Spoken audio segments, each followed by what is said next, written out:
welcome to a show where you will hear about how our liberty is being eroded by the very people that swear an oath to protect it. Today, the president signed a big new anti-terrorism bill that would expand the government's ability to track down terrorists, but at some cost. On this show, we will discuss many of the lies that the government that hates us, by the way, we will discuss the lies that the people in positions of power and influence spread every day. And what is the best way to confuse children? Confuse them about their sexuality, confuse them about their gender, expose them to things that their little brains are not ready for yet. That is how they are confusing children. It is leading to chaos, and Big Daddy government, of course, can be there to pick us all up and take care of us at the end of it. We will also talk about how current elected leadership at all levels of government has been corrupted by power and control, as well as discuss the types of leadership needed to correct our republic's course. We the people. It was time to remember that we the people are the government. Providing assistance for the Ukrainians to defeat the Russians, that's the number one priority for the United States right now. I am your host, Larry Linton, retired U.S. Navy Command Master Chief and prior Tennessee House of Representatives District 12 candidate, and welcome to the Liberty, Leadership, and Lies podcast. Welcome to this week's show, ladies and gentlemen. Well, Denise and I accomplished a whole bunch since you and I spent some time together in last week's episode. I ended up smoking that brisket and had a couple of friends over, as well as my daughter and son-in-law. Eric, he graded the brisket as a 9.4 on a 1 to 10 scale. That's very high praise from the young man. Let me tell you that it was absolutely the most tender brisket I have smoked to date. Absolutely pull-apart tender and moist. The rub I used is fantastic as well. Some of the guys I worked with in West Texas turned me onto this rub when I spent some time with them. It's called Chupacabra Brisket Magic, and it's made by two gringos. This rub is magical, let me tell you. If I could have them as a sponsor for this show, I definitely would. I could sell the heck out of this stuff. I cannot find this rub locally, and I can only find it at an H-E-B store down there in the Midland, Odessa area. If you haven't been to an H-E-B, that is a must-visit grocery store. They have absolutely everything. Anyway, the brisket was awesome. Denise's baked beans and potato salad were great as well, which is always the case. Then Denise and I traveled to spend a couple of days with my mother in North Carolina on Monday and Tuesday. We also made the final arrangements for the old F-150. 224,559.5 miles and 22 plus years with the old girl is now in the books.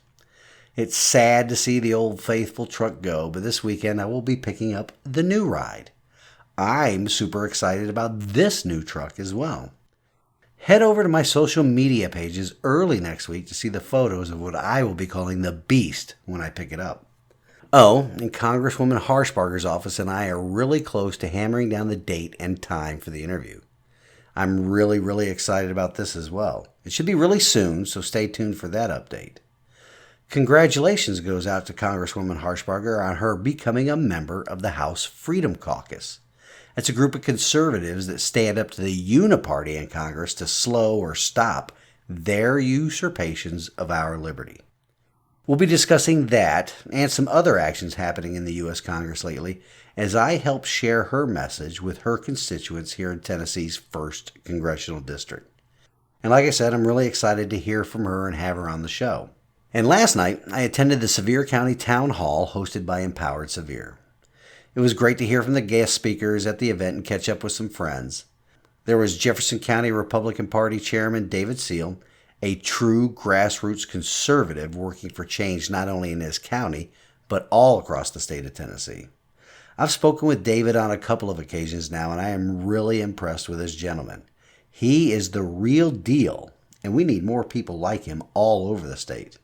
There was also Bernadette Pager, the Tennessee chapter director of Children's Health Defense. This is another group taking a stand in the arena in defense of our children all over the country. All in all, it was a good night of information sharing and conservative networking. Well done again to Kelly O'Connor and the rest of the group at Empowered Severe for their grassroots conservative leadership in this community. Now on to today's topic, exposing the lunatic leadership from the communists and their enablers. I think one of the best people out there doing that right now is Tucker Carlson. Fox News made an incredibly miscalculated mistake in shutting his show down.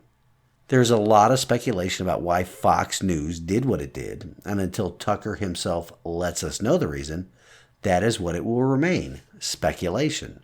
Now, us conspiracy theorists, we do have a proven track record of being right about nearly everything that has happened for the past 3 years. But I'm still waiting for the parties involved to inform us all of this reason. That being said, no matter the reason for shutting down the show, it was a colossal mistake or miscalculation. Not only has it hurt Fox News financially, especially after the large payout to Dominion Voting Systems, it has only succeeded in making Tucker more popular. He has now released 4 of his Tucker on Twitter episodes, and the views are astonishing. I just got the notification that he released episode number 4 while I was at the Empowered Severe event. But anyway, as of the middle of this past week, his first episode has over 116 million views and has been retweeted more than 273,000 times. Episode 2, which came out on June 8th, only 2 days after his first Tucker on Twitter tweet, it is at over 57 million views and 151,000 retweets. Episode 3, which came out on the same day that President Trump was indicted in Miami, well, the last time I checked that one, it was sitting at over 75 million views and 168,000 retweets. If Fox News or whoever thought that by taking Tucker Carlson off of cable news media would limit his reach, they were sadly mistaken. He is breaking the cable news media forum. Plus, there is no editorial control of what this man has to say while he is doing his own thing on Twitter. Let me tell you, what he has to say is very important. An unfiltered message that needs to reach everybody in this country. I found the second episode, titled Cling to Your Taboos, very important. If you have not had a chance to listen to it, please do so. In fact, you should listen to it a few times and then examine everything you read or hear that not only comes from the news sources you follow, but also what elected officials are telling you. Compare what they are saying to us all right now to the norms and values you grew up with. Heck, even the societal norms and values of just 10 years ago. Not only that, try and pinpoint the time frame in your mind in which our taboos started to be erased. There is a stark warning behind what he is saying that we can all know is true if we just paid attention. So, Tucker Carlson is now completely free to expose what the lunatic left leadership is doing to our country. It is important to pay attention to those that are doing the work to expose it, but sometimes, the lunatics just expose themselves.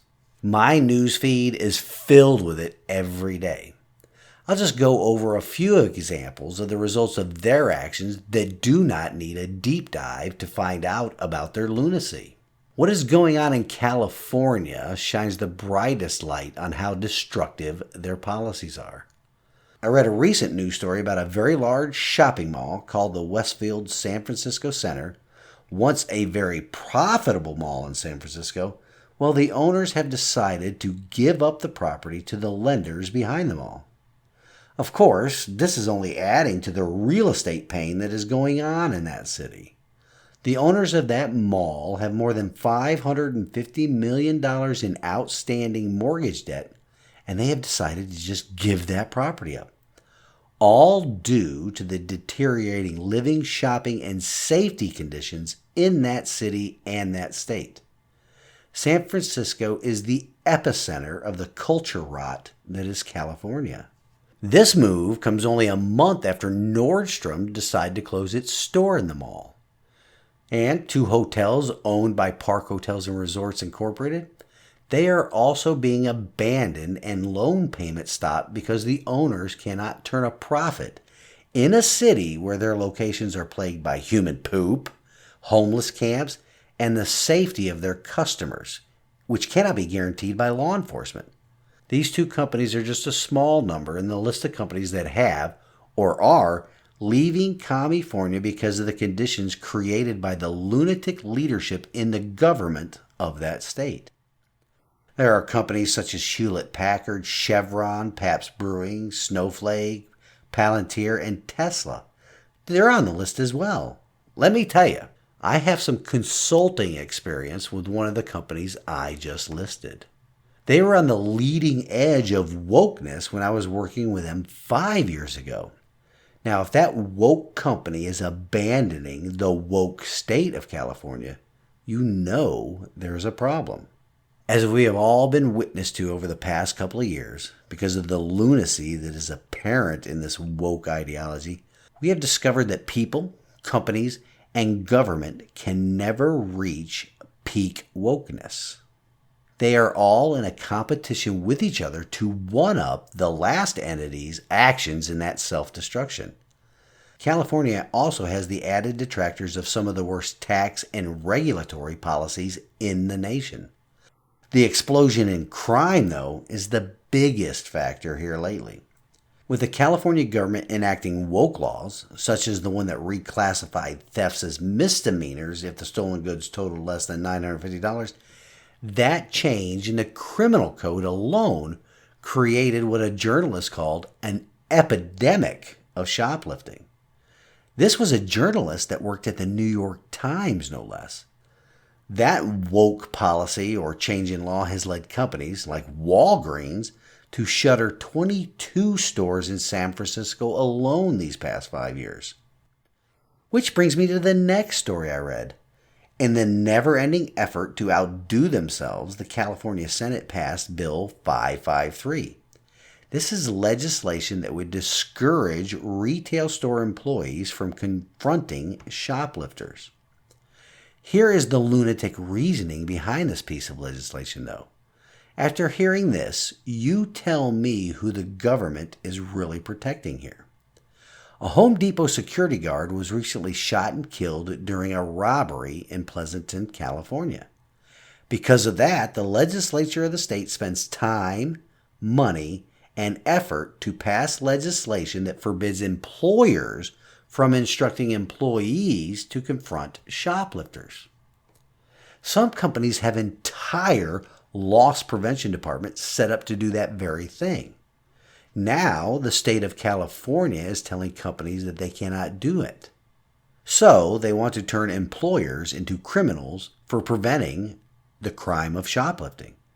They are also encouraging shoplifting by reducing the penalties for committing that crime. Who is the beneficiary in that scenario, my friends?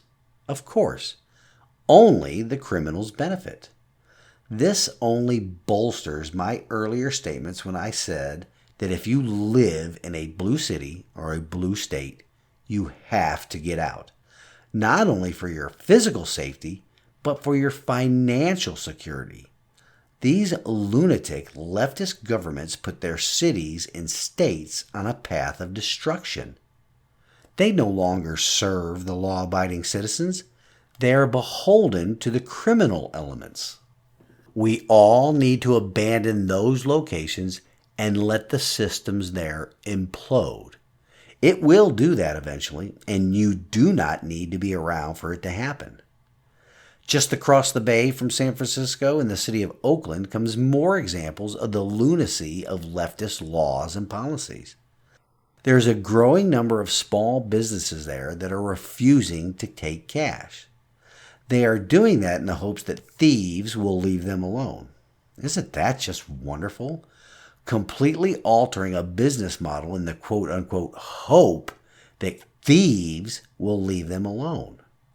After all, they know that the criminal enabling woke laws in the state mean that law enforcement cannot protect them. They have to hope that the thieves leave them alone. That isn't all of the story, though. Back in 2019, Oakland's neighbor of San Francisco, here we go again, well, the city government there passed an ordinance in 2019 forbidding stores from going cashless. Every single time government inserts itself into the free market, there are disastrous consequences. Disastrous and liberty-eroding consequences. I was having that exact discussion with one of my mom's neighbors earlier this week as it related to Obamacare. I'll have to recap that conversation some other day. But anyway, the city of San Francisco passed that ordinance citing the potential negative impacts on low-income citizens who may not qualify for credit cards. Again, who benefits from the government of San Francisco inserting itself in the free market and forbidding stores from going cashless? The criminals do, again, because businesses with cash on hand, coupled with the many other woke policies we've already discussed, they are vulnerable to the criminal element. Now that businesses in Oakland are going cashless, several business owners there have reported that the break-ins have stopped. Gee, imagine that. Common sense is not very common in the lunatic leadership in these blue cities and states. And how about this story of where a lunatic leftist has a great idea on how to tackle quote-unquote harmful carbon pollution? This story comes to us from New York City. The mayor there, Eric Adams, a man who has a love affair with every camera in his vicinity, anyway, he has a plan to fight climate change. He is now attacking the carbon pollution that comes from the food sector, specifically focusing on meat. Eric Adams' Office of Climate and Environmental Justice released a study on New York City's greenhouse gas inventories. The study stated that 20% of the planet-warming gases produced in the city come from the food industry's production, and get this, consumption of food. Yes, the lunatic commies want to control what you eat as well. Now, the mayor, he can directly impact government services that provide meals, but the commie enablers are now attacking him for not doing enough to tackle the private sector's meat production. Ladies and gentlemen, get out. The leadership of these commies either want to starve you or they want the criminals to injure or kill you. As I mentioned in last week's episode, though, there seems to be some small victories in the culture war skirmishes. Some great news recently came out of New Jersey, of all places. The Starbucks manager that was fired over some race-based controversy because her staff refused to let two black men use the restroom at a store there 5 years ago. Well, it turns out a jury determined that she was fired because of her race. She was handed $25 million in punitive damages and $600,000 in compensatory damages. That is awesome news. Again, you can't be too woke, and now Starbucks is facing the music of their own improper woke decisions. There are more and more victories coming in the culture war skirmishes too, especially in those skirmishes that touch on the sexualization of children. How about this for starters? Even the Ice Cream Connoisseurs Administration had to take somewhat of a stand after their misguided pride celebration on the White House grounds the other day. After the usurper-in-chief gave his comments with some of the infamous alphabet mafia in attendance, those mentally ill people just couldn't help themselves. One of the dudes there that had breast implants to help him pretend he was a woman turned the White House lawn into a strip show, along with a woman that had her breast chopped off so that she could pretend to be a man. Both of them exposed themselves at the seat of executive power in our republic. Apparently, that was even too much for the bribe taker in chief, because it has been reported that the fake woman that likes to expose his very female-looking breasts in public, where children were in attendance, that mentally ill person will no longer be invited back to the White House, according to a spokesman there. It would be hilarious if it wasn't so deranged. That is what the lunatics are doing, not only to themselves, but to the public in general. Remember when they said it was never about sex? Yet who is parading around in public in BDSM gear, exposing their genitalia, and dancing provocatively for children? It was, is, and always will be about sex for these mentally ill people. There's also more news out of Massachusetts, that conservative stronghold, right? News out of that state that also should give us all hope. The story is about a Spirit Day Pride celebration at a middle school there in Burlington, Massachusetts. Pride celebration, meaning sexual celebration at a middle school. Anyway, the Alphabet Mafia Club at the school, called the Spectrum Club, they decorated the school with signs, banners, and posters. Well, some students, the ones apparently not suffering from the mental illness enabled by government schools all across the fruited plains, those sane students tore down the signs, streamers, banners, and posters. Some of the students chanted "USA are my pronouns" and wore red, white, and blue clothes to protest the event. Of course, the lunatic leadership at the government school condemned the activities of the sane children, stating that their actions made other people feel unsafe. The school's principal is even doubling down on insanity by pledging to consider creating a program to teach students tolerance, acceptance, and respect.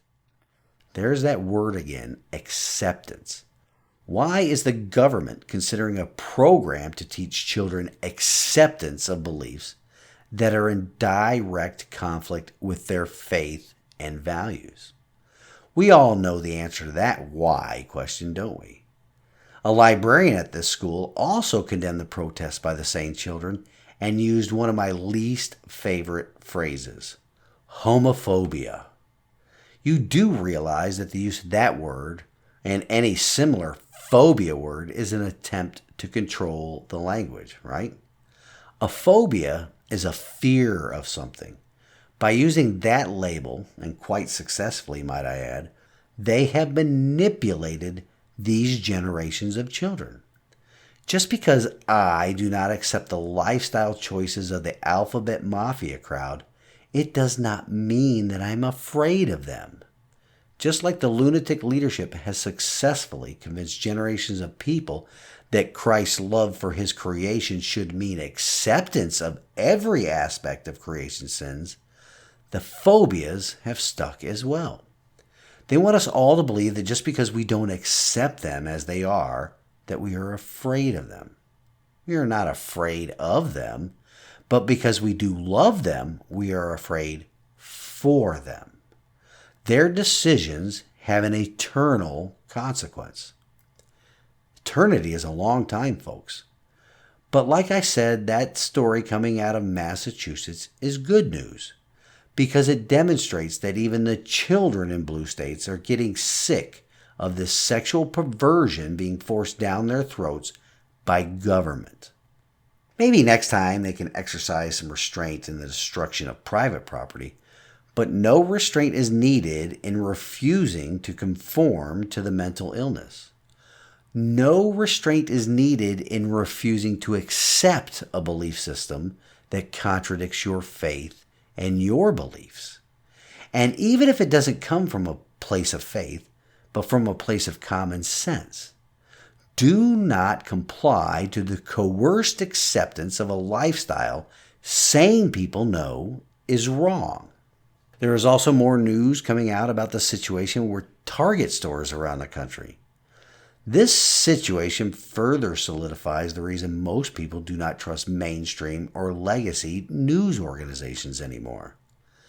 Many of you have heard the reports that several Target stores around the country, particularly in the South, they have had to be evacuated and closed due to bomb threats.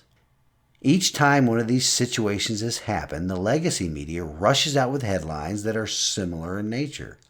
They'll report something like, more controversy with the boycotts of Targets that they are now receiving bomb threats. They purposely leave out key facts with these bomb threats in order to paint the people boycotting Target stores in a bad light. News organizations want to perpetuate the narrative that these boycotts and bomb threats are coming from conservatives who they consider to be fascists. It is never mentioned that most of these bomb threats are coming from the alphabet mafia that are angry over the fact that Target moved their Pride merchandise to the back of the store. Nope, they don't mention that. Why? You know why, right? And that brings to mind another article that I read that was titled, quote, "The press is out of touch with the American people on transgender athletes," unquote. This article gives some interesting polling data. It states that 69% of all Americans, once again that is all Americans, and a plurality of Democrats believe that athletes should only be allowed to compete against peers who share their biological sex. Only 26% of the entire population, and these would be those Trounshausen syndrome by proxy people, they believe that athletes should be allowed to compete against those who share their gender identity. Those are stunning statistics, right? So why is this such a controversy? Well, for a few reasons. One of which we discussed a few times on the show. The lunatics that either suffer from this mental illness, along with those that enable that lunacy, they have no qualms about doing to your children what they already did to theirs. The other reason touches on the headline of the article itself. It isn't that the news media is quote-unquote out of touch. They know the facts, but like the alphabet mafia bomb threats, they cannot report the facts because it paints the alphabet mafia crowd in a bad light. A bad light to them, but what is otherwise known as the truth to everybody else. So the media isn't out of touch. It is an ally of the mental illness and government enabling of division and strife in our republic. Which reminds me, you all noticed that the transgender mass shooter of the Covenant School in Nashville's manifesto has not been released yet? Again, why is that? Why is it that there are more lawyers involved in keeping that manifesto a secret than there are in protecting the Biden crime family's bribery allegations? We shall see, folks. We shall see. Because what's done in the dark is always brought to the light. That's it for this week's episode, ladies and gentlemen. And as always, I truly hope you enjoyed spending these past 30 minutes or so with me. Of course, I need to plug the show again and ask for the audience's help by sharing it with everyone in your contacts list as well as on your social media pages. Also, please ask the people in your sphere of influence to subscribe and follow the show, especially on Spotify and Apple Podcasts, so we can get the show moving up on the charts. In closing, we have this week's wisdom from God's Word, and today it comes to us from 1 John 3:8. Whoever makes a practice of sinning is of the devil, for the devil has been sinning from the beginning. The reason the Son of God appeared was to destroy the works of the devil. Yes, the enemy has been sinning from the garden until now. His first sin in the garden was to create doubt. He said to Eve, "Did God really say you must not eat from any tree in the garden?" Eve heard the command straight from God. The command was not ambiguous. You must not eat from the tree of the knowledge of good and evil, for when you eat from it, you will certainly die. The command did not lack clarity. There was no wondering if it was her inner voice putting unnecessary constraints on her wishes. No gray areas, and there was no judgment call necessary. Even with a clear command and a promise straight from the mouth of God, Eve doubted. Where do we see similar things happening today? Where do a lot of these lies that create doubt come from? Yes, you guessed it. From the government. The government that hates us. They have children doubting whether they are a boy or a girl. They are eroding familial bonds of faith and morals. These are the works that only faith in the Son of God can overcome.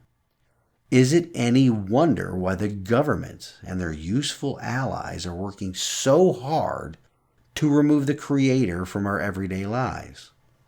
We all must start doing what the legacy media is supposed to be doing when examining the actions of our government.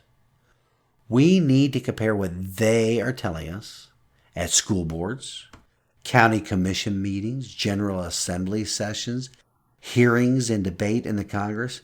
We all need to compare that to what is written on our hearts. It was written on our hearts in the womb, where each of us were fearfully and wonderfully made. Compare their words and actions against the design and word of our Creator. Compare their lies to the truth, and then take action. Thank you all for listening this week, and I pray that you enjoy the rest of your weekend. Until next week, stand in the arena with me. Reveille, it's time to wake up.